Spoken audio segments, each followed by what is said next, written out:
Thank you very much for that very nice introduction. I'm going to talk about failing states today, and you should see this very much as research in progress, right? I've been increasingly interested in the last 2 or 3 years in the whole topic, but as you may well appreciate, it's an incredibly difficult topic, and it's one whereby there's furthermore an enormous amount of knowledge that you have to absorb about the particular states and countries that you want to talk about. And so I find myself still on the very steep side of the slope in terms of getting on top of things. So I trust and hope that there are people in this room who know more about the particular countries that I'm going to talk about. But I also trust and hope that I have something of interest to say to you from an economic perspective as to what's going on. So to start out with what we mean by a failing state, in our heads as economists, we've got the old definition of Mark Weber, that a functioning state is one whereby the monopoly of violence is clear. There is a bunch in charge and no one else can sort of have organized violence. And a failing state has at least that lacking. So it's going to be a country without effective central government that has a monopoly over organized violence. So we've got an idea of a functioning state as somehow being unitary. It's usually a country where all kinds of things that are usually done by a central state are broken down. So without much central education, healthcare, police, foreign policy, taxation. It's usually then a place where you've got all kinds of bandits going around. So there are many warlords in many areas vying for control and as it were, trying to become the monopolist of violence. It's usually also a country that doesn't have too many resources, because if a country has a huge amount of resources, someone else comes in and sorts it out, right? So even if it's a failing state, someone else invades it, or a group gets in charge and buys others to sort things out. So it's usually a resource-poor country that others don't want to be in. Examples, to varying degrees, there's a whole list of them on the internet. I think Wikipedia cites them by degree of failed state. But the examples that come to people's mind are Somalia, Afghanistan, Mali, Haiti, the Solomons used to be one, etc. I'm not going to talk about all of them, but I'm going to talk about why we care about failing states, what policies are we trying, and then I'm going to particularly think of the policies we're trying with respect to Islamic failed states. And the thing I'm mainly interested in, and this is a very active area of research and thought for me, is to sort of think of other things we could try. And I would encourage you to tell me what you think of my current ideas and whether you have good other things.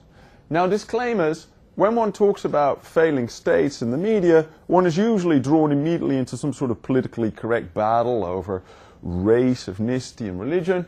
I basically don't care about that, right? I'm going to talk about these things in an exceptionally Machiavellian way. I also take a purely Western perspective. I don't take the old white man's burden perspective that we should sort of sort out the world. No, I think that my agenda and that which is really the agenda of our governments, is that we're in this because it's in our interest to be in this, right? And our interest is basically turning people who are troublemakers for us into good world citizens. And it flows, in my case, from a long-standing research into how our own countries work. So I've spent a lot of time thinking about how a functioning state works and what that history is and how that goes. And that has sort of gelled into a book that I've written with Gigi Foster. It's coming out with Cambridge University Press in February, March next year. And so the logical next part of this project is, well, we think we know how a well-functioning state works. What about the failing ones? And what about the transition from a failing state to a successful state? And this is also subject of all kinds of grant proposals, preliminary writing, and whatever.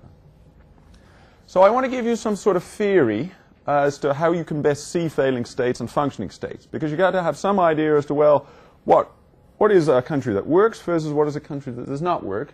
And in order to do that, I'm not going to give you any maths, but I'm going to give you the simple basic building blocks of those of the theories that are sort of prominent, and then show you how you can juggle with them.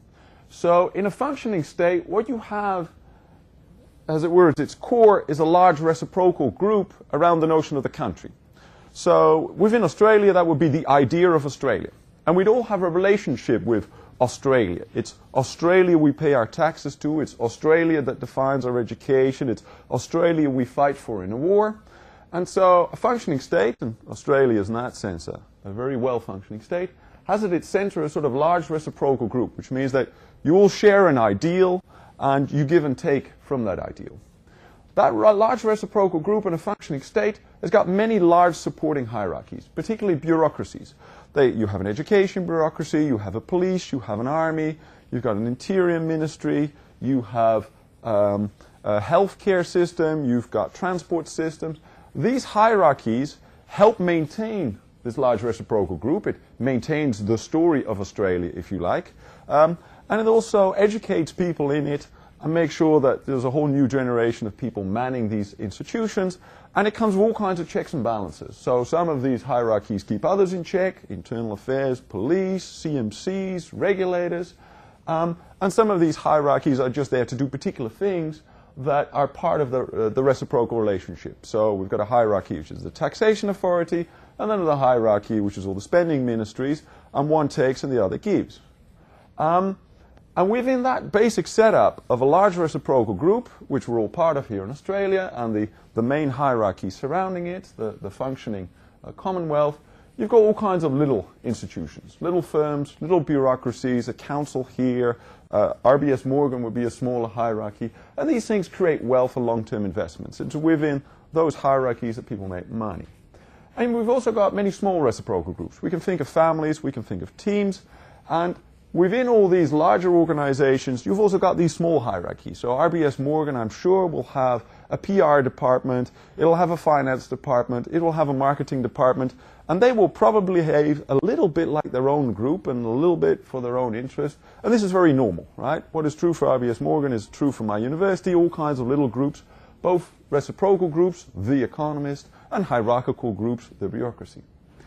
And in a failing state, basically these things have broken down to a degree that you haven't got that large reciprocal group anymore. There is no notion of, we the Somalians, we the Afghanis. That has broken down. Right? And so that's a void which is then filled by the smaller groups. So you have tribes, you have religions, effectively other reciprocal stories, but they don't combine the country to the same degree. You've got the hierarchies running amok, without them keeping each other in check and having the ideal which sort of mans them and keeps them in line. These things just become parasitical. So these large hierarchies become the warlords. They could be an education ministry, but that at the moment that the state breaks down, that is just a sort of a network of relations that they can suddenly use for something else. They can raid the education budget. They can use the schools as military training ground.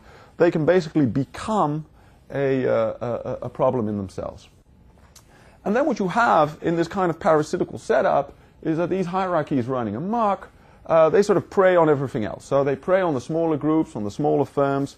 They basically steal from the smaller firms. And so what you have is that all the investments become hidden, few longer-term investments, so time speeds up, if you like. Right? There's no sense of educating yourself for 20 years because you may not live for another year.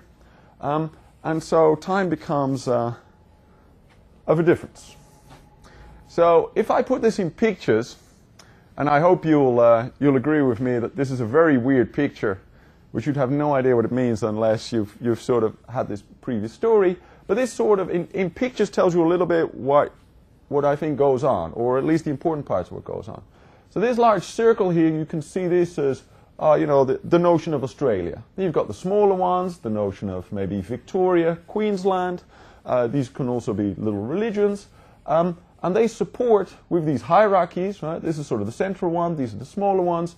They support the states, they support the Commonwealth, they support the many things that go on in Australia. And councils, state governments are like that. So this sort of works together, right? In a failing state, particularly this large circle is broken down, and this large bureaucracy is broken down, right?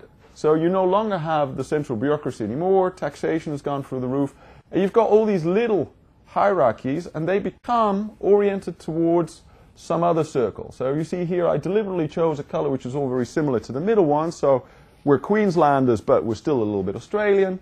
In a country like Somalia, suddenly people become Puntlanders, or Somalilanders, or something else. That starts to matter for them. So you sort of start to get country-like regions, and this one would be a sort of a pure one. If the circle is whole, it sort of is well functioning. but they prey on each other, right? And that idea I've put in here in these various colors. So there's a lot more to this kind of picture than that I could talk about. This large circle overall would be the Islamic influence. But I guess you get the point, right? So what are the generic issues of the failed state? Well, you sort of want to go from the disorganized state to the organized state. And to be honest, we don't really know how to do it. We've got long historical stories as to how it happened in the West. We've got a reasonable story as, all these centuries and the French Revolution and states growing out of royal courts. So we've got a sense of how it came about over centuries, but we don't really know how to set this up in a country and makes it work. So the nation state usually, historically, grows out of a smaller group, right? As I said, the royal court is where things came from.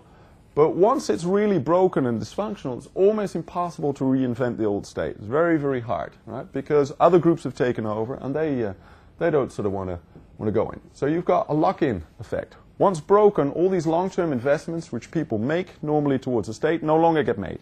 You no longer have people learning to become a regulator, no longer have people learning to become a tax collector. And so your ability to reform the state quickly gets lost. And also outsiders are not going to allow normal group processes. If you think of the normal way in which a nation state arises, you're thinking of a very violent process, right? You're thinking of lots and lots of deaths. And we're just not prepared to put up with that in the modern age anymore. So we're talking now about a process of trying to think of how these failing states can be made into a normal nation state again, but we don't really allow the normal process by which this happens. We don't allow one group to win and sort of murder half the others, which is, unfortunately speaking, from an historical perspective, the normal way to do it.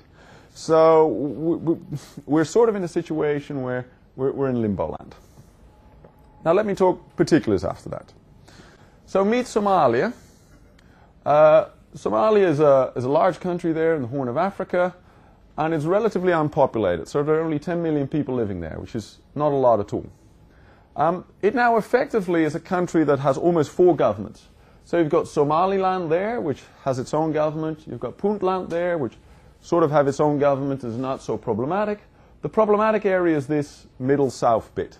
That's where the richer farms are. That's where you hear about the Islamic militants. That's where money gets poured in, and this is also where other countries come and play. So you've got Mogadishu, which is the capital, which is at the moment it's supported by Kenya and the West, so we're pouring large amounts of money in there. Lots of returned migrants are going into Mogadishu.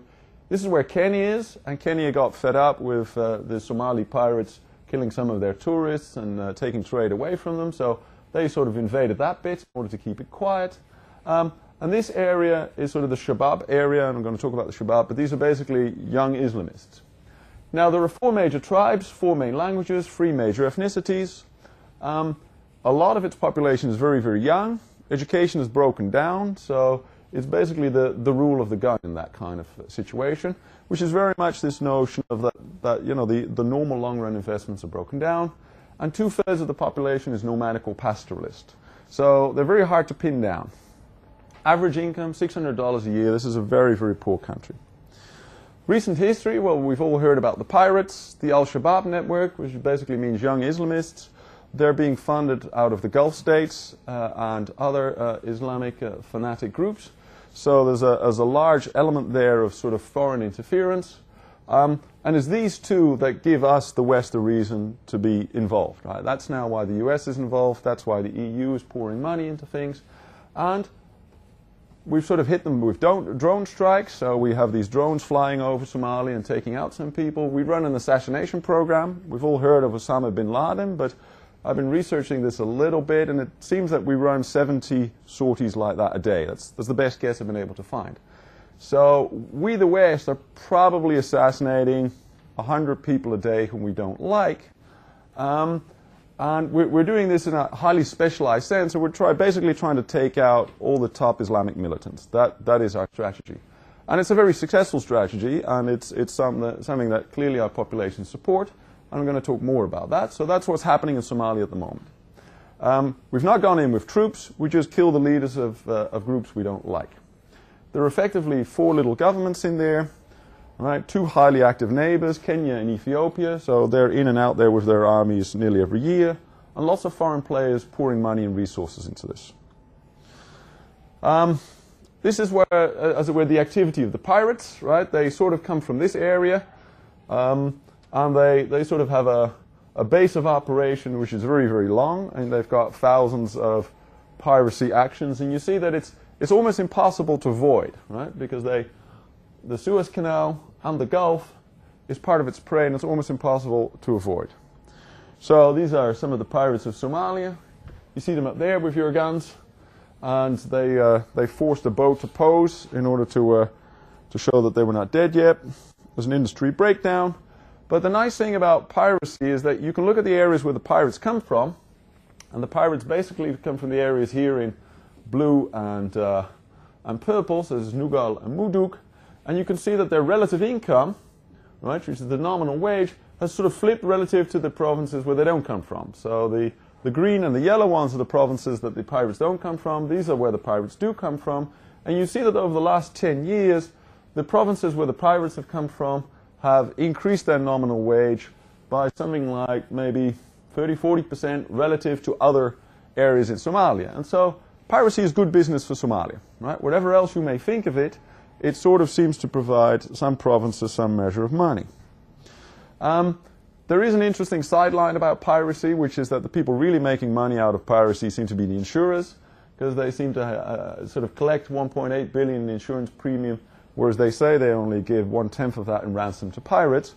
So one of the interesting aspects of piracy is that insurers should sort of support it. We've all heard about the international interventions, right? And this, we're getting better at this. So the US is big in this. I think that the Chinese are big in this. Basically, the people who are around the Gulf there are picking up the pirates more and more. Then the AlShabaab network, which is sort of south and middle. This means the youth. It emerged as the radical youth wing of Somalia's Union of Islamic Courts. So it's sort of the remnants of their previous Sharia law system. And it's lost control of the major towns. So it's just lost control of the last port that they have, and they're now only in the countryside, but there's still a lot of latent support for them in the area where they're active. You can even follow them on Twitter, apparently. Okay. So then returning to the general theme, which is, well, what are we doing? What could we do? Right? Having told you what kind of difficult circumstances Somalia is. So the reason for me to tell you about the happenings in Somalia is just to give you a sense of the immense complexity that even a small country of only 10 million people has. Right? Some areas there are not a problem for us at all. Some areas are a problem, but in a way that is very hard for us to have a handle on. We've sort of invaded the place via proxies 4 or 5 times. It's not done us any good. And so we at the moment are very much in limbo land when it comes to Somalia. We don't really know what to do with it. The Kenyans have invaded, but now they're pulling out again because they sort of don't seem to like it. The Ethiopians have pulled out again. It's quite likely we'll let Somalia sled back into a greater mess before we invade it again. But we're clearly going to go in and out of Somaliland, and we don't really know what to do. So why do we care as the West about these failed states? Well, essentially because they're problems for us, right? We've talked about the Somali pirates. You can also have the Islamic fanatics in Yemen, Mali, and Nigeria, and it's their capacity to do us harm that makes us care. The Pakistani-Afghani civil war is also a good example.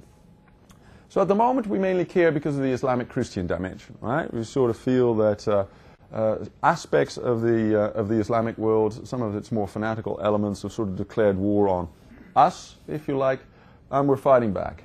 And the notion of a failing state is that could be a training ground. And you can see this very good in Somalia, which never used to be a problem for the West, is that lots of Gulf state money came in. So you have these rich Arabs, and they're giving money for anybody who kills Westerners. And I think Osama bin Laden was there for a while. And this has convinced us that we need to, as it were, keep a lid on that situation. But it's a moving target because there are many failed states in that area. And if you keep a lid on the ones in Somalia, they go to Mali. If you keep a lid on those, they go to northern Nigeria. And it's sort of a difficult problem. But that's why we care. So we care about the failing states because we at the moment see them as training grounds. And so we want to be in there to prevent others from being in there. Now, are these fears really realistic, right? One of the key questions you should ask yourself is, well, Why don't we just leave them alone and see what happens? And I think that Afghanistan is a good example of what happens if you look away too long, right? We probably all know the story about Afghanistan, how we sort of funded the Taliban when they were fighting the Russians, and then we lost interest, and then they became a problem. So the Taliban came into power in the 90s. We didn't care, right? They were funded by the Gulf, Pakistan, other places. They were setting up these religious schools. We basically didn't care. We initially liked them because they were fighting the Russians, so that was good for us. But once the Russians went away, we didn't care. But then the truly fanatical elements in the Taliban teamed up with other fanatical elements, and they started to challenge us. Then we started to care. And people have suggested to me, we shouldn't have invaded Afghanistan. And I asked them, well, what do you think would have happened then, right? It would have had such prestige that they got away with something. There would have been so many young fanatical Muslims who would have gone there for training, would have just had to invade it a year later, probably with greater difficulties. So we essentially had no choice but in 2001, 2002 to invade the place because it was becoming too problematic, and we sort of couldn't let them get away with victory. So not invading simply became impossible, right? We cannot look away for too long. And this is now the mantra in the sort of the failing state policy land, is that we can't let problems become too severe. We've sort of got to slam it down before it becomes of a similar magnitude. We don't have to talk about Syria now, but our usual, we'll talk about that if someone asks, but our usual objective in failing states is officially, of course, to help them be members of the world community, but unofficially what we just really want is them not to create trouble for us. And I think that's a very fair consideration, right? So if I think of the strategic consideration which I think are around with the Islamic-Christian conflict, it is that we tend to think, and this is now true of the literature, that the militancy is an offshoot of internal inequality, importance of fixed rents inside those societies, so we're talking about land and resources, and despotic regimes in the Muslim world. And it is not really an option to change these things, right? We don't really have the power, and we don't really know how to change these things. So we're sort of talking about a problem whose underlying things we don't think we can change. The fanatics basically provide services, right? They provide education, they provide health. They basically are in some sense the good guys within those countries because they pick up where the own governments don't provide. And all kinds of historical gripes fit the story of these Islamic militancy groups, right? There's the story of the undoubted moral superiority of their religion versus the depraved decadency of us Westerners. Interestingly, I would say that fanaticism, as far as I can see, is not carried by the elites. I think we saw this during the Arab Spring, is that the elites basically want to be like us, the intellectual elites, but the religious elites are against us, some of them. Okay. Now, what does that mean? And I think that what I showed you above is not very controversial in the literature. So against those kind of calculations, if you think, okay, this is a long-term offshoot from internal problems, what should roughly be our strategy? Our strategy should basically be to repress the symptoms until the problem gradually goes away of its own accord. And how will it gradually go away of its own accord? Fertility decreases, which are now true in the almost entire Islamic world. There's urbanization, so the fixed rents are getting less important, land is less important, and hence the tribal and religious affiliations giving access to land is becoming less important. So they're urbanizing. They are becoming more interested and busy with manufacturing and services, so they are gradually turning into us. But gradually, right? So Somalia is only 15% urbanized, Australia is 85% urbanized, and at the rate that Somalia is going, it's going to take them 2 centuries to be like us. But Egypt is probably going to be as urbanized as we are at current trends in something like 40 years. So the trend there is good. Education improvements. The education is improving in many of these underlying Islamic countries. It definitely has been improving in places like Iran and Egypt. And general improved administration of the governments. We think that these underlying factors, which are internal to those societies and will take decades, will take away the underlying reasons. So the game that the West is playing is basically repress the symptoms, right? Make sure that the problems we get are not so large now until these underlying factors are strong enough so that they no longer have to be a problem. And so what we do is we take out the immediate enemies. So anybody who challenges us openly we try to shoot. But we no longer try to proactively solve every problem. Right? We have as a West tried to do that, but we've sort of failed miserably. And so we're now going much more for symptom relief than for pretending that we can solve all the underlying problems. And so we tackle failing states now only if they are too obviously becoming a problem. Right? If you're just a poor failing state repressing your own population, such as is true in part of Sri Lanka, we basically don't care. So what do? We run an assassination program. That's the main thing we do. We seem to take out about 40,000 people a year. And who do we take out? We basically take out the top. So anyone who's well organized and recognizable is then put into a category of, well, you're part of the Haqqani network, or you're part of the AlShabaab network. That means we put a label on you, which basically means we have a license to kill you. And then we gather intel and take you out if we can, either via drones or via strikes. So we've got a drone strike program, the SEAL Unit 6 program, which I try to read up on. It's very hard because they're very secretive about it, but they seem to have a budget of around 6 billion, and they seem to have several thousand operatives. So this is a big program. Right? And they followed on from the illegal rendition programs. And so far, I would say of this assassination program, that it works well for us. Right? The public doesn't object. We don't get to hear about it much, but when we do, we sort of like it. It's cheap, relatively. High-profile successes, of course. We seem to be killing every al-Qaeda leader and anybody of that ilk in sight. We sort of seem to get most of them. And it seems to be forceful, and it does seem to help in terms of reducing the amount of threat that we perceive around us, right? They've been spectacularly unsuccessful, if you like, in creating direct problems in our own countries. We seem to be doing very well at this. But what are the limitations from the assassination program? Well, it's remote control, right? We don't have a presence on the ground, so we don't really change hearts and mind. We don't take away the underlying problem. So the basic population is not pacified, rather they're incensed. You know, look who they've killed now. There's always collateral damage in this sort of thing, which will be used by friends and enemies alike, right? Your friends tell you, we're not with them because we don't like the collateral damage, and your enemies, of course, say, look, they're killing all of us. There's a need for legal defensibility, so you can't take out too many people. Someone has got to be an almost certain enemy before you kill someone. And it doesn't work without local intel. That's very, very hard, right? That means you either kill the persons whom other people tell you to kill, which is a risk, or you have to have a physical presence. So what's the second option we are trying? Well, the second option we're trying is to pay others to sort of occupy a place and keep the elements we don't like quiet. We've done that several times. It's not really working well for us. So we paid the Northern Alliance in Afghanistan to overrun the Taliban. We basically was, the CIA's proudest moment. They sort of bought out the existing government with a couple of $1 billion. And we pay mercenaries to do our bidding for us. Kenyan-led invasion of Somalia also fits into this, right? This is EU and American money sponsored. And the problems with these ones are obvious, isn't that if you're going to pay people to get rid of others, well, they'd like to be paid twice, so their incentives are not really to get rid of the underlying problem, but just take your money, have a show of force, but not really take any risk, not really solve anything underlying, and then ask you to pay them again to go back when the problem resurfaces. So there's no legitimacy of the occupiers. That's definitely true of the Northern Alliance, so there's a lot of resentment that this creates.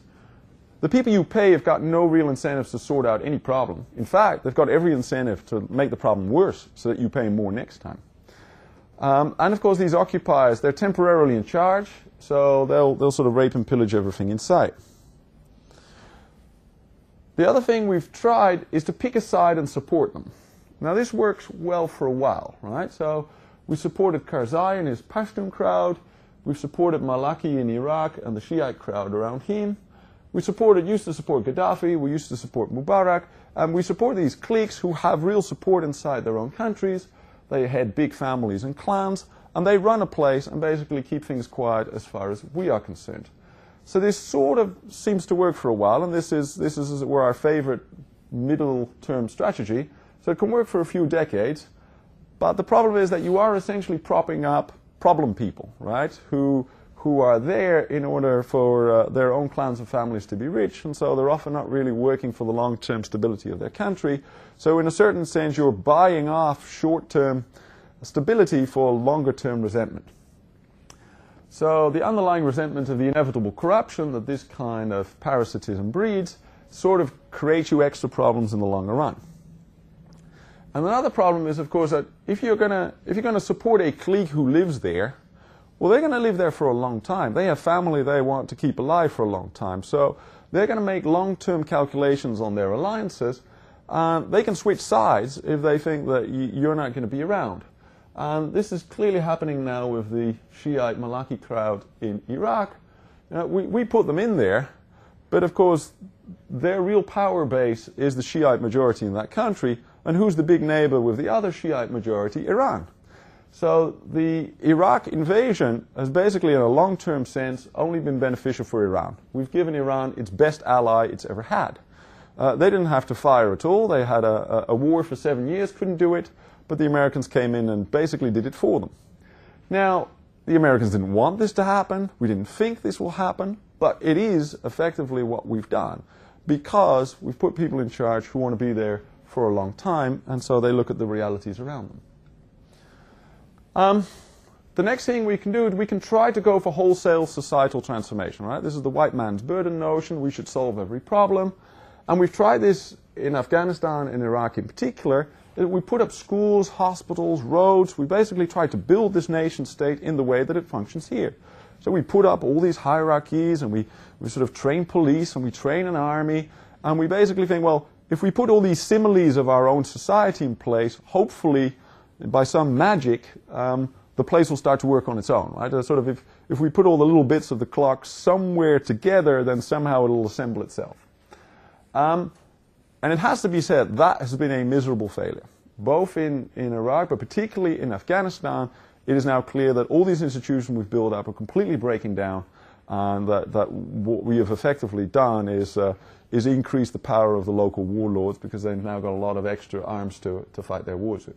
So this has been very expensive, right? You need an awful lot of resources, an awful lot of risks, and so far it's looking like a miserable failure. Right? We've tried, and I think to a certain extent, I find it morally uplifting that we tried. Right? We didn't just shoot people. We tried to build up a country in Afghanistan and in Iraq as well, but our own public doesn't like it, and it doesn't seem to have worked. And so this notion that we can engineer our way to our own image, we don't know how to do it. Too complex. Right? We failed in our attempt. So what else can we try? And this is where it sort of gets interesting and when your feedback is most wanted. One of the things we can try is increase the flow of information inside these countries. So mobile phones and internet connectivity are slowly revolutionizing Africa and other developing regions. They're able to bypass their local potentates, the local monopolies.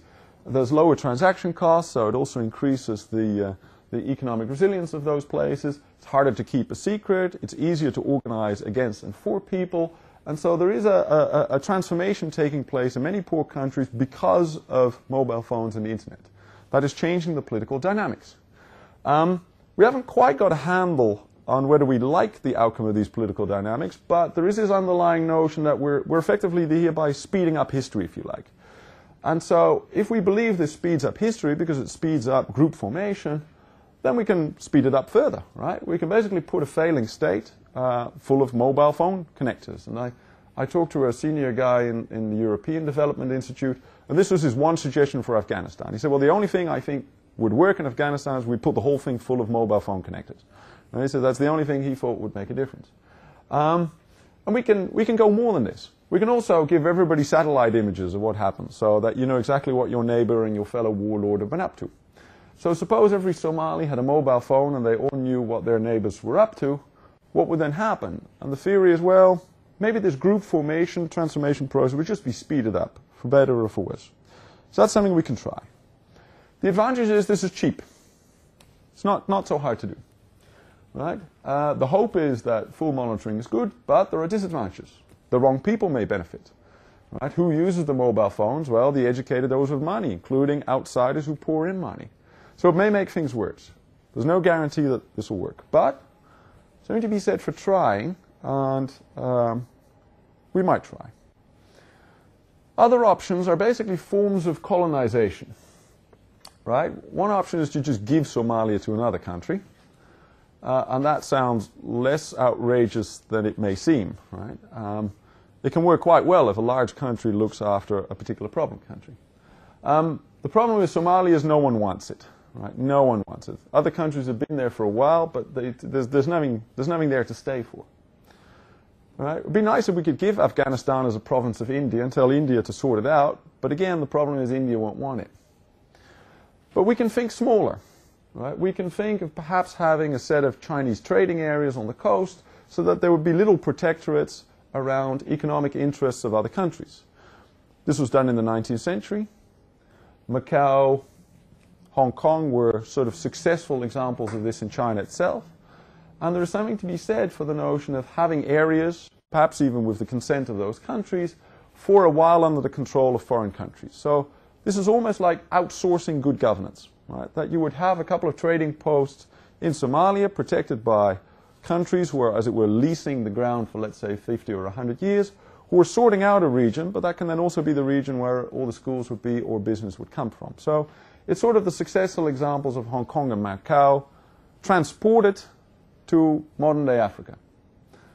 The pros and cons of this kind of colonization stuff is that, well, it's cheap for us, right? Someone else who wants to be there for a reason, so there's got to be a reason why people would want these trading areas or these other forms of foreign governance.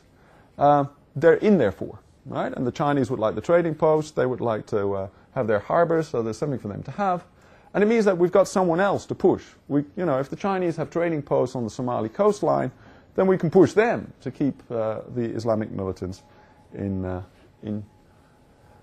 tread. And so the big question is, well, is there enough to get in some of these failing states for outside countries to do this? And can we think of a political way to actually implement this? Right? Can we think of a way in which this doesn't sound too bad? Okay. The other options, of course, which we talked about a lot in the literature as well, to chop the problem state up. Basically make from one problem country 4 problem countries. So Somalia is de facto already divided into at least 3 or 4 little states. Right? And you can just divide them more into ethnic and religious homogeneous bits and then concentrate your efforts on the bits that are most problematic. Right? Afghanistan can similarly, in principle, be chopped into various ethnic groups. This has been debated a lot in the literature, and the disadvantage is that this goes against the sovereignty philosophy of the UN, China, and most other countries. So we sort of don't like this notion of forcing a country to disband and become more than one country. But one can try and organize this via conferences. So discussion, failing states are a huge current problem, and it's not a solved puzzle, right? We're actively trying things. We failed in various attempts in the last 10 years. And we're still trying to sort this out, right? So at the moment, we've hit upon a program of assassination as being the best way to keep the main problems under check. And we sort of pay others to invade problem countries and sort of keep the issues under check for a while. We used to try to transform countries, but so far that's not worked out well, particularly not in these Islamic Middle East type countries, right? In the Solomons, the jury's still out whether it's working or not, but it's not working well for us. And the options we haven't tried yet, but I think we could try, are hence this kind of full information strategy. We could go for elite education. I haven't talked about that yet, but in principle we can set up a school of governance here in Australia for Somalians with the notion of, well, you can take over in 20 years' time. So we can sort of create a little Somalia here and then in 20 years' time transport it. Pros and cons with that too. Local colonialism and regionalization are the other options. And I wouldn't be surprised if we, to some degree, try all of those in the coming decades. Questions? Suggestions? Michael? Yeah. In the discussion that I had with General Cosgrove about Australia's backyard, he was particularly concerned with what had happened in the Solomons. And he saw a number of other countries in the South Pacific becoming failed states in the way the Solomons had.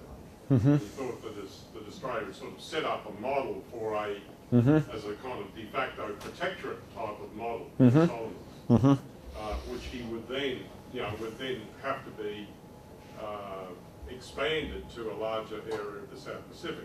Now, I'm guessing that there was some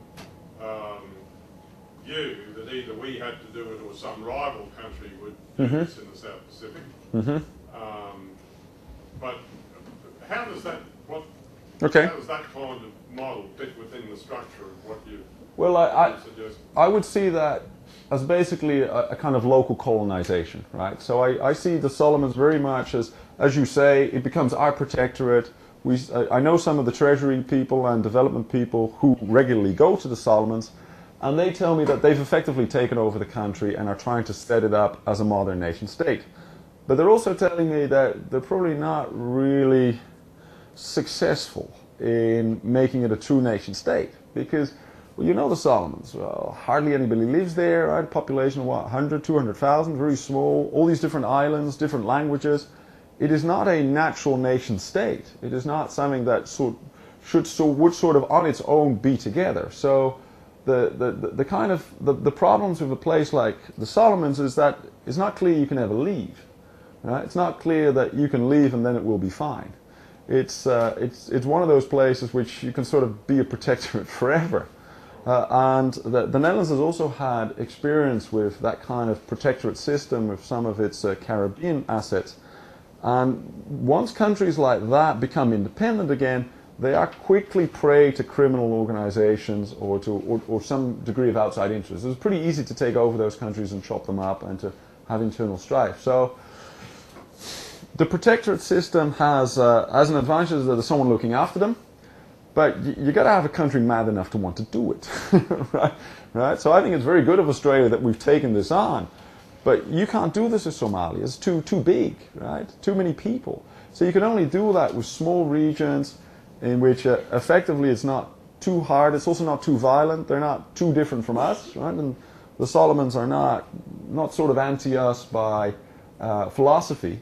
So the Solomons are a relatively easy one to do this, but I don't think you can do this with Mali. I don't think you can do this with Afghanistan. There are too many peoples, too rival, too big, too hard. Right? So a place like Afghanistan, where you need a huge country to be in charge there, so that would have to be India or China, right? Some country with such enormous population of its own that they can basically afford to look after a place like that. But no one's willing to do that yet. It's just a whole different scale.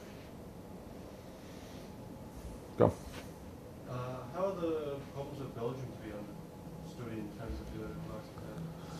Well, I would say, I mean, you know, I'm Dutch by origin, so we normally think of Belgium as a failed state in the Netherlands, but it would not be fair to say it is, right? right. Belgium is by no means a failed state. The question about Belgium is whether it's one country or effectively 2.5, right? So, is there a monopoly of violence in Belgium? Yes, there is. So, in terms of the sort of the formal way of looking at a failed state, Belgium ticks the box of being a normal state. What Belgium does have is that the central circle of reciprocity is pretty weak in Belgium, right? Not many people feel Belgium in Belgium. The king feels Belgium, but he's about the only one. But you do have two communities which feel strongly internally. So you've got the Flemish there and the Wallon, and they have a strong sense of identity. They have their education institutions, their curriculum, there's you know, these regional police. So to a certain extent you can see the north as a country and the south as a country. And what effectively binds them together, and this is interesting and unique about Belgium, is that none of them want to give up Brussels. So Brussels is the main money spinner. It's where a lot of the European communities' bureaucrats are. It's very rich, right? It houses something like 20 to 30% of the whole population of Belgium. And because it so clearly is neither Flemish nor Wallon, Brussels is sort of indivisible. And neither of those two big groups want to give up Brussels. So the prediction on Belgium is it'll be fine. Right? It'll basically be fine. It's not a failed state, but it's just a very federalistic model. Right? But it's unusual in terms of what keeps it together. What keeps it together is basically a single asset which you can't chop up. It's like a marriage with kids, right? And the kids won't leave. Any more? Just a comment in relation to, I guess, the degree to which we look at these failed states or states which might fail from this country's perspective. The costs associated with people fleeing these places, coming to this country, the massive preoccupation, politically, I guess to some degree And then your observation, for example, about Afghanistan, when it went through this transitionary phase of, attempted Russian colonisation, and then everybody stood to one side and took a very cynical view of how the thing should be solved at the time. It's something I think in the total debate about illegal immigrants and the fallout from that is I don't think there's enough emphasis on the need to intervene in these places as a precautionary measure to guard against these external effects, which I think there should be more about. Just a comment. I think it's a very fair comment, but I have a couple of observations on that. One is that the vast majority of refugees in all these failed states go local. So the vast majority of the current refugees from Syria go to one of the neighboring countries, Turkey, Jordania, the Lebanon. So Australia picks up a minuscule smidgen of the refugees that these conflicts generate. So to a certain extent, we are in Australia complaining about a minuscule part of the real refugee problem and pretending that this is sort of huge. So the issue of refugees is, of course, important for the local countries, and it gives them an incentive to care about this. It gives them an incentive to sort of try and prevent this from happening, and they have to cope with it. They've got to feed them, they've got to camp them, they've got the UNHCR coming in then. So when it already comes to the level that a state is failing to such a degree that you've got these huge battles and these refugee streams, you've sort of already, not just has the state failed, but the surrounding countries have failed to contain it, right? So you're looking at a failure of a whole group of countries, if you like. Now, does this mean that there's an added argument to prevent these places from failing in the first place? Sure. We just don't know how to do it, right? We don't know how to do it. And part of the reason that we don't know how to do it is that failing states often never really functioned like this, right? They were much more parasitical, much more like this already to start out with. They never reached this level of development and then fell apart. So we're sort of talking about places which, if you like, we wanted them to move there. They were never quite like that, then broke apart again. And the question is, well, how would you get them from there to there?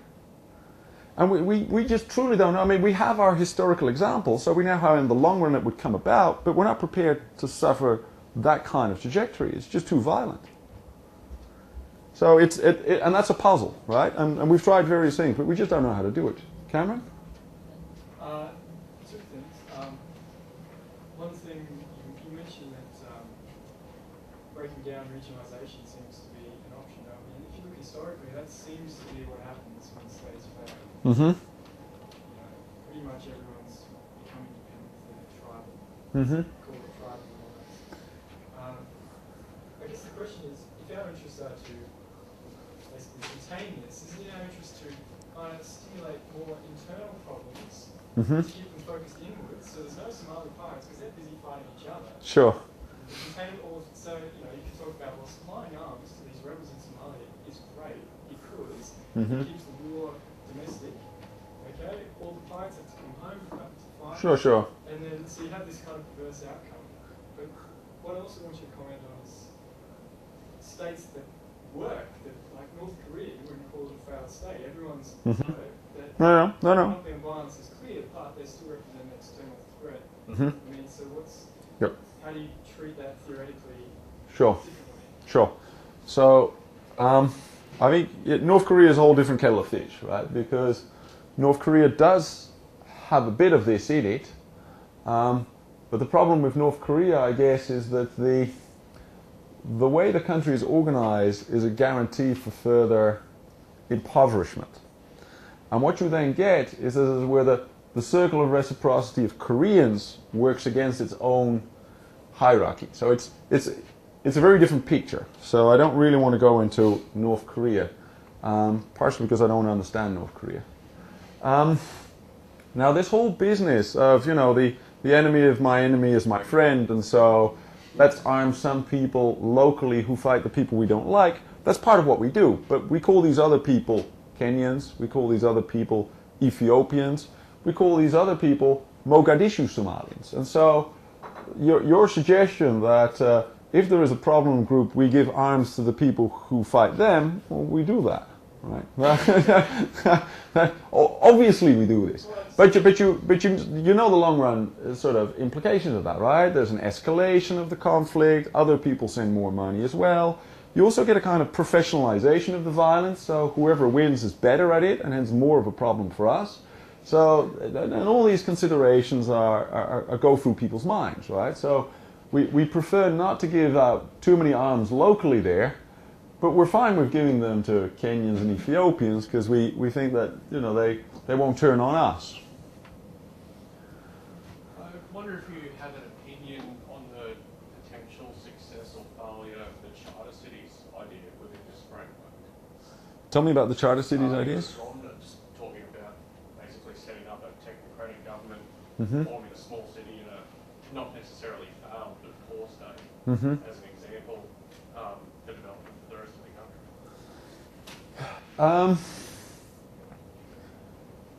I mean, I'm in favor of the charter cities if you see them as run by another country, right? Because then you know you're going to get good governance. But I don't quite see where the good governance is going to come from in, let's say, a city like Kismayo, right? Which has just been, I mean, it's just been taken over. So that's where AlShabaab used to be, and they've just been kicked out. So the thing about the charter cities is that it begs the question where the good governance is going to come from. Who's going to sort out this city and then spread the good things. And so in principle, I'm all in favor. But for me, the question is, well, I think there should be foreigners, basically. Right? Because if you have lots of good governance capability in a city already, it probably doesn't need to be a charter city. It probably already is a charter city, right? So then there's no reason to give it a label. So for me, the notion of charter city just is admitting that these cities are not well run, and you'd like someone else to run it in a different way. And the question is always who? Who's going to run them? Just calling them a charter city won't make them well run. I'm actually thinking about the incentive of a person to enter and be part of this group and stay with that particular group for a long time. And I mean, for example, Taliban, the incentive would be that that's the only opportunity for a person to be part of Taliban. If the person doesn't know about what other alternative opportunities are existing for the person to get out and avail of those opportunities. And the way I'm thinking is that by killing, say, the head of Taliban, the assumption is that the group will disintegrate. That's not the case because they still see that as the only opportunity for them to survive. So perhaps there has to be a way to create an alternative opportunity. Second is that one does not know how people within that group are treated in that group. Maybe they think that they are not treated fairly, but if there's information about how people are treated within that group, and so if that information spills over to other people, that will again create a disincentive for them to be part of the group. So what do you feel about that? Well, I mean, do I agree with your basic contention that the Taliban have a positive role to play? That they are providers of services for which there's no other easy way for many people to get them. I completely agree with that, right? That's this whole point of fanatics providing local government services and a self-esteem story. So there is truly something they give the population that they have under control. And this is well recognized in the literature, but not in the media, right? In the media, these are all devils, and it's basically sort of stupidity that makes everyone turn to them. But that is clearly not true if you look on the ground. So the literature is well recognizing that not just the Taliban, but also Hamas and all these, the Muslim Brotherhood, they provide positive things. They provide governance and services where their own government, who should provide this, don't provide this. The key difficulty is, though, this notion of providing an alternative, right? How? right? I mean, do you want to live there and provide the alternative yourself to 5 people? What if we send 1 million? Provide alternatives to 5 million. You see, this notion of providing alternatives is very, very difficult. It's much harder to do. It's easy to say, but it's very, very hard to do.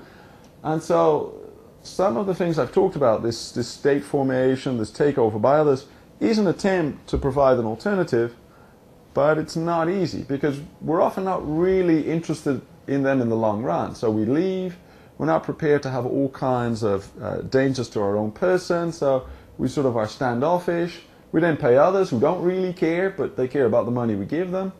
And so it's a very, very difficult problem, right? Because we're not really prepared to run risks ourselves for a sustained period of time, we don't really want to provide alternatives. We're not really prepared for that kind of effort, right? And so killing the head of the Taliban may not help local people, may not even help in sort of deriding support for the Taliban, but it does mean that their ability to create problems for us is a lot less because they're just less well organized. So they're completely fractionalized and they are sort of a local problem. And we don't care so much about the fact that they're a local problem. We care about the degree to which they're a problem for us. So, you know, the objective is not really to help. That is not really the objective of our intervention. Our intervention is just to keep the problem down. It's not pretty, but that's what I think the reality is. Michael.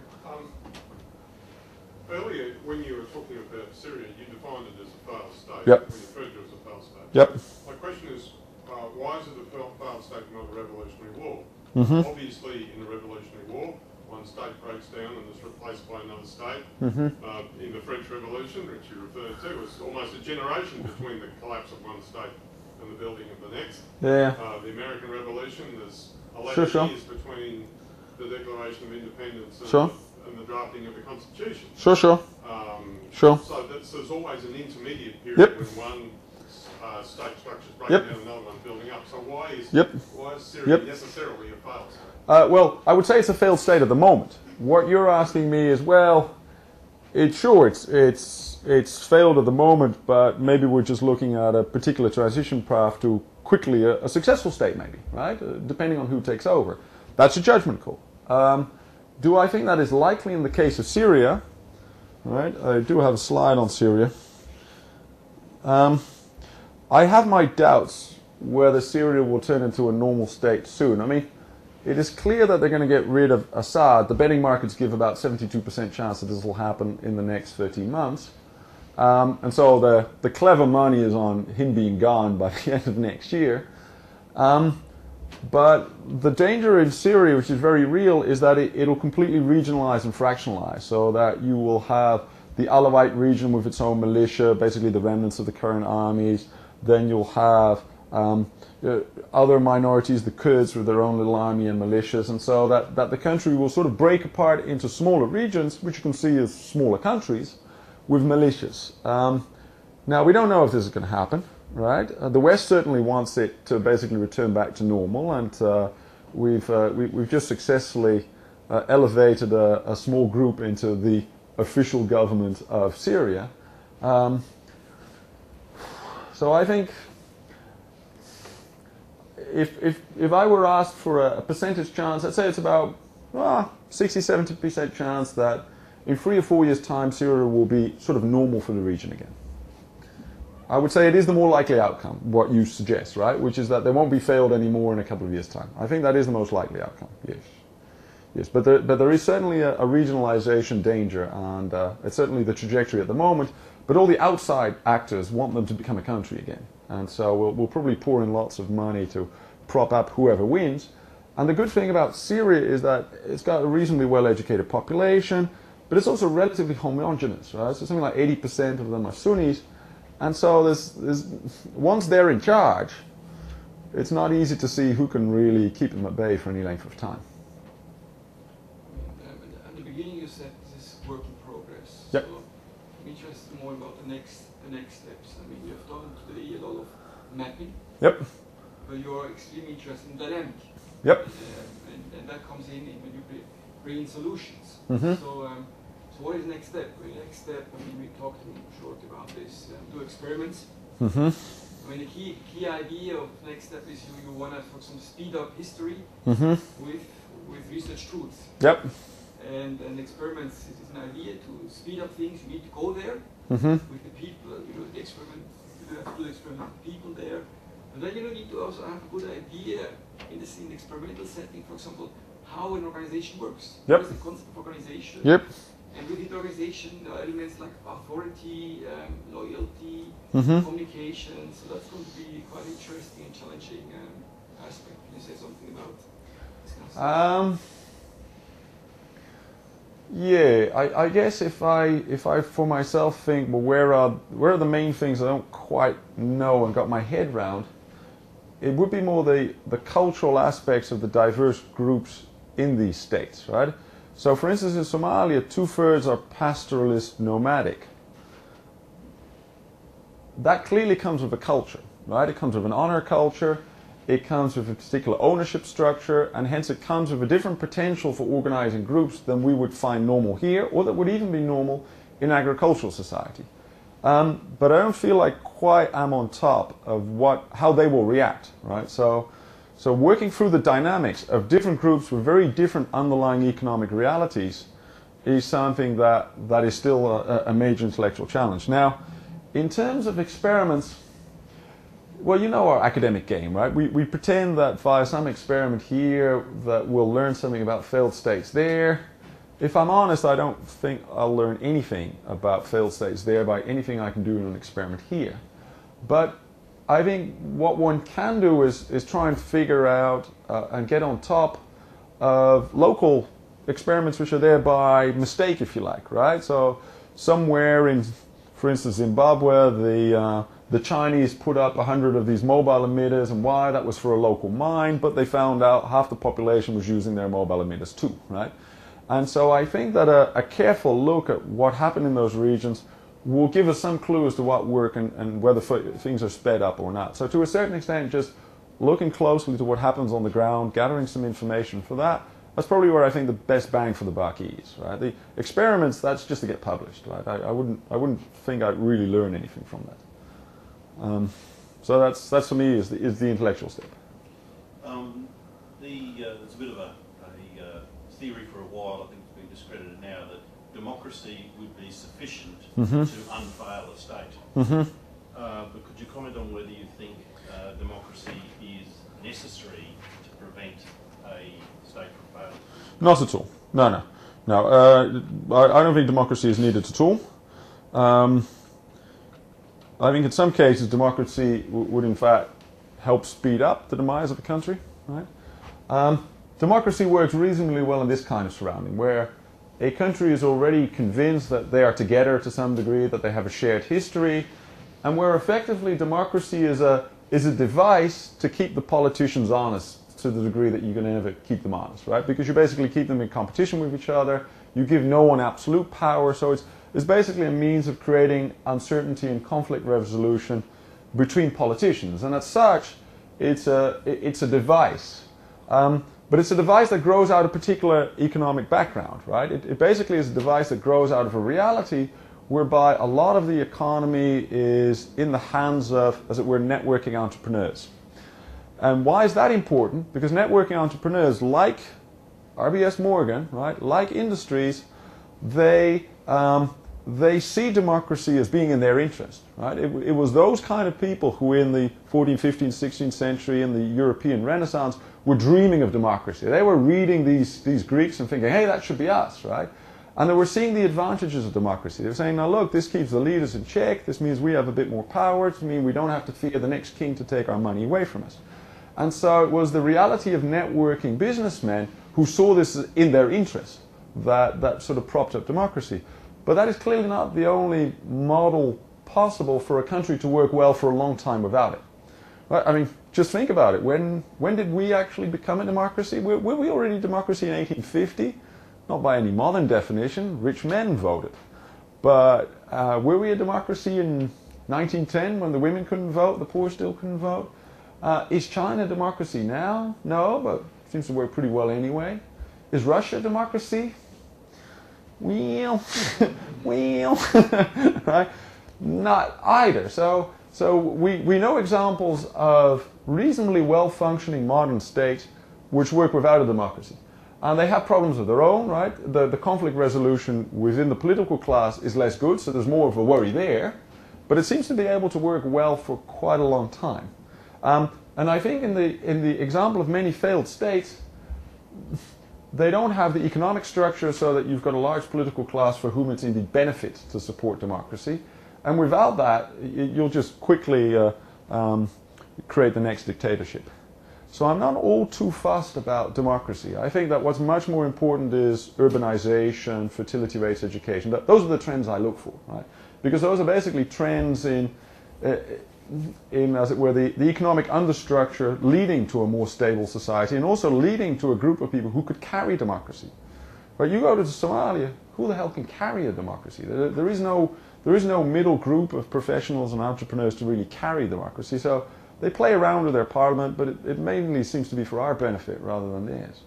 At least that's my take on it. But you could, I guess, to consider that democracy is no guarantee that you're going to have the failed state. mm-hmm. There's some amazing examples of the 20th century, Nazi Germany, Yeah. Argentina, Yep. had fully functioning democratic governments, but I guess you could consider that Nazi Germany ended up being a failed state. Well, Germany never fell apart. So yeah. It's precipitated that. Yes. Yes. Well, I mean, the great advantage of democracy is that as it were, the competition between politicians doesn't get organized towards great aggression either internally or externally. So within a democracy can still go to war, right? And they often do. But they are much less prone to go to war for, as it were, the petty interests of only a small number of politicians. It basically has got to be in the interest of a lot of politicians before democracy goes to war. And so in that sense, we're safer with them. But I agree with your observation that democracies are not necessarily non-violence at all. Right? Germany is a good example, although Germany was never a failed state. It didn't fall apart. You mentioned one of the strategies is put the pieces of the clock kind of where they would be. Yep. And then cross your fingers that they all start Yep. interacting. Yep. Now, what we're kind of looking at is the emergent behaviour, the emergent property of these groups. Yep. We're basically saying, well, if we just start at the end, hopefully all the stuff at the beginning will, it'll work in reverse. We'll start at the end and all that stuff Yep. wash back. So I guess the question is, if you have a reasonable good idea of the colours and size of these triangles on the right-hand side. Yep. So in Somalia, you're reading up in different tribes and Yep. some are nomadic and culture's different. Yep. I guess the question would be, would you look through history in different areas for how did stable, non-violent coordination happen Mm-hmm. where these type of groups existed and what kind of led, what was the lived history in those places? Mm-hmm. So they didn't end up like our watch, they ended up like something else. Yeah. And because it seems like the strategy is, well, we keep down the symptoms Mm-hmm. or make them like us. Yep. There's no kind of, well, perhaps there's some other way to coordinate. Yep. and solve those problems. Yep. Do you have any ideas about? Well, there are lots of ideas in what you say. Let's first knock out the notion that we can move towards something else in this. Because this is what we know. This is what we're born in. This is what we intuitively move towards, right? We basically got no idea what else might work. And so you can be the most brilliant theoretician in the world and say, look, I can think of an entirely different structure which might work. Well, you're there in one of the 100,000 people trying to change a country, and you're the only one who understands where you'd then be going to. So, to a certain extent, we have nothing else to offer but the clock we know. That's the only thing we can help a country move to, because it's the only thing we don't have to have explained to us for many years before we get it. And so, I think it's just honest to say, we either move towards this, or we got no idea what we're doing. Right? Now then the notion of, do we know in principle how to get from this kind of place to there with enough time and resources? Yes. And history has got great examples. I mean, the history of colonization has led to some remarkably successful stories like that. This could be, let's say, India 1820, right? And what we did is, well, and now we're talking about the English, they sort of took over, they started building all this and talking about India and educating them, and also putting a particular group, the Brahmins, in charge and saying, now you're now going to sort of be our administrators, and you're going to be responsible for this. And hey, presto, within about a century, doesn't work perfectly like this, but it's not too unlike this. But were we going to be prepared to be there for a century, taking it over? can no longer do it. So the historical example of full-scale colonization where we spent 100 years and put a lot of our own best and brightest on the problem, we're just not prepared for that kind of effort again. So we're not going to do that. So we're sort of looking for much cheaper ways, and we haven't yet found the cheap way to get there. Well, I guess we can do this with trade payoff, whereas in Somalia. Yep. No, there were some reasons for us to be in India, and of course the English colonization of much of Africa was much less of a success. So there's a lot to learn there. By looking at the right side of the diagnosis, we can later see that at the moment we're trying to force, or we or someone trying to force them to become one. Yep. And naturally there are several Yep. natural states. Yep. So why not leave it as a natural process, Yep. process to become Yep. rather Well, than the forcing it? yeah. Well, we talked about why we don't want that, right? It's partially because of this dotted big circle in here, which sort of denotes an outside religion or an outside group which has its own designs on what it wants these people to do. And so it's because of the outside influences often that these smaller groups start to create problems for us. If they wouldn't create problems for us, we don't care, right? We indeed will just let them go on. But it's the overspill, including the refugees, including the violence, including, being a harbor for criminals as well as fanatics. It's these overspill factors which come from external influences, but also just of the sheer violence of the process that makes us interested in this. If they were just fighting amongst each other, such as, to some degree has happened in the Congo for many years, they can kill millions and we don't really care, right? Which is a nasty thing to say, but when it comes to the Congo, that's pretty much what happened, right? We sort of didn't care because they didn't create major problems for us, so we just let them kill each other. Thank you. Okay.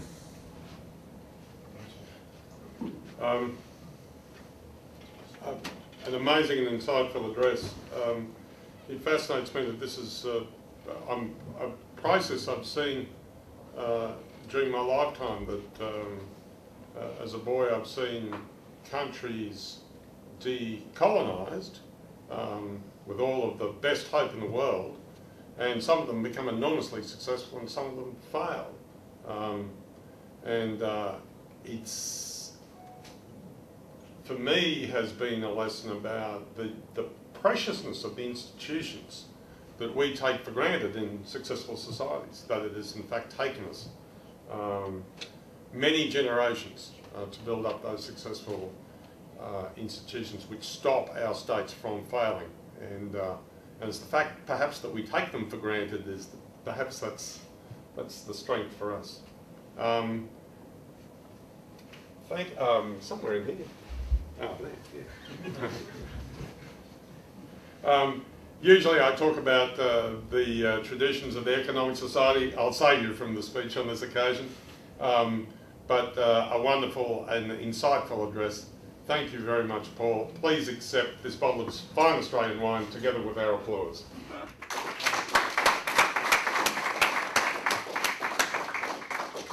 Thank you. This is the end of this meeting of the Economic Society of Australia Queensland Division. Thank you for coming.